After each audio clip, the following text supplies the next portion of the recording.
Alrighty people, got another video for you today. This is an update video of something I added to one of the systems in the vehicle. So a while back I made a video on the 4-tire inflation system, and now I have did a little addition to that. So that right there. Now the sun's kind of in the way and you can't really see it that good. Anyway, so we're just at 0, right now. So what I have done here, I have my Napa air compressor, and then I have this relay and this wiring, and that goes to this little guy here, this controller. And then I have the system plumbed for the air, and it comes out right there. So what we do is you go like this. I'm not trying to do this with one hand while I hold the phone in the right spot. These just plug right on there.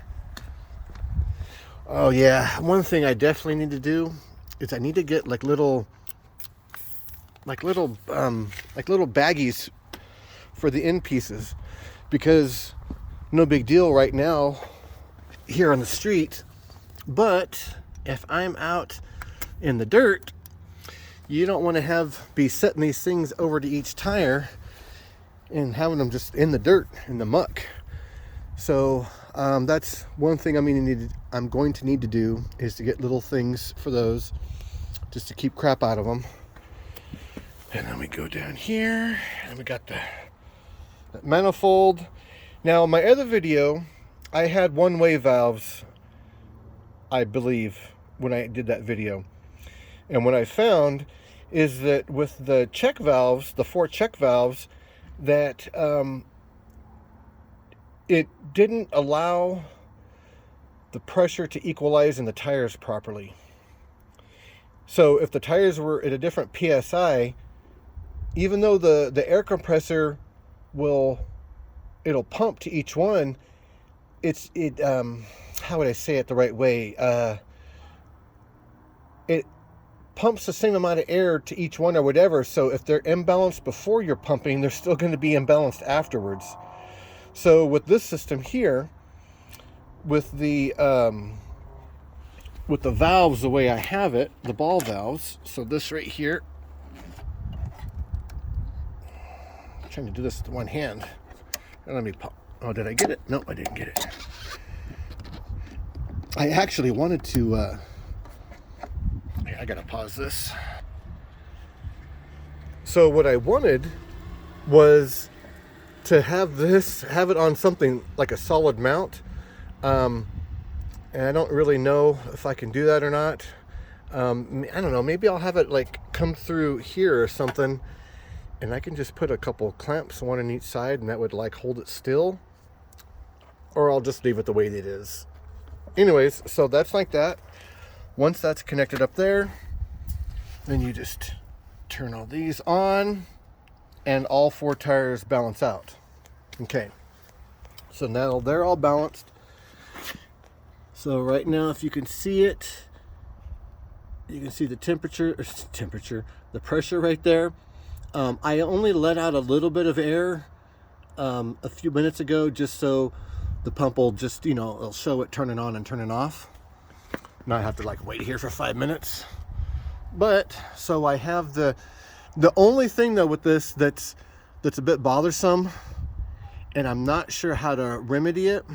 So when you hit the set, I'm not sure what the low part means. I'll have to like look into that. But now I have an upper part. So you see how I have it at 58.5? For some reason, when the pump turns on, like, so say I want it to go to 50 PSI, you would just think, oh, you set that at 50 PSI and you go on your business. Well, when the air compressor turns on, it puts pressure into the system, and I found that I have to have it at like, what was that, 58.5, and then when the compressor turns off, it'll wind up being right about 50. So it's a whole weird thing with that, and I'm not sure if I can remedy that or not, or if that's just something I have to live with. But it is unfortunate because I wanted to just have it set at 50 and it go to 50. So I need to let a tiny bit of air out of this. So I'm just going to go and pop this open a little bit to let a little bit more air out. So I'm going to pause it. Okay. All right. So see, now I'm down to about 1 pound below roughly where I want to be. Okay. So now it's real simple. You just go and you press that there. Ew.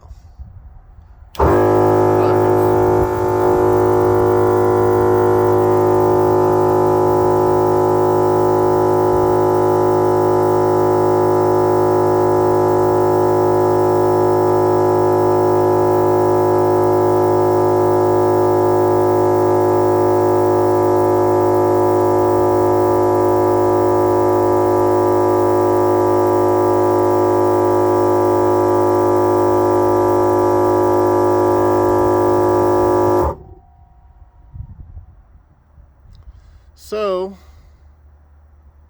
see, you know what? Now that's telling me it's probably something with the weather. Because when I did this before, it was much colder.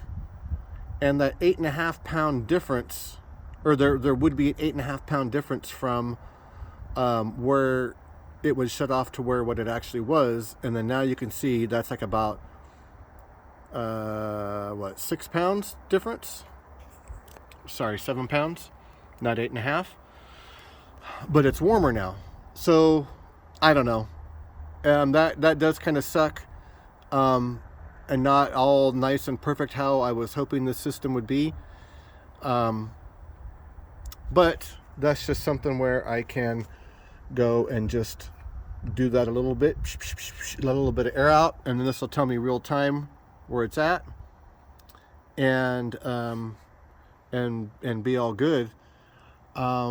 So yeah, if anybody has a solution for that, boy, please leave it down in the comments, because I would love to just be able to set this exactly where I want it and it pump up to that and stop, and that would be what the real pressure actually is. Even though this is okay and it's not really going to so it's not a big deal to over pump a couple pounds. You know, if it's, like 6 pounds now, 8.5 another time or whatever, I can always let a tiny bit out. The main thing why I did this was just so I didn't have to sit here and watch it, watch the paint dry the whole time. I could go and do other things while it's pumping up. So, but I would like to have it nice and perfect. So am I losing a little bit of air here? Maybe a tiny bit, huh?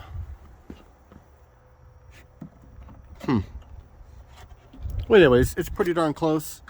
So yeah, if you guys have any suggestions on how to deal with this to make it to where 50 pounds is 50 pounds, then that would be great. But yeah, so now we just go and unhook everything and wrap everything back up, and it goes, I just put it there in that little bag and it all goes nice and neat. All right guys, see you later.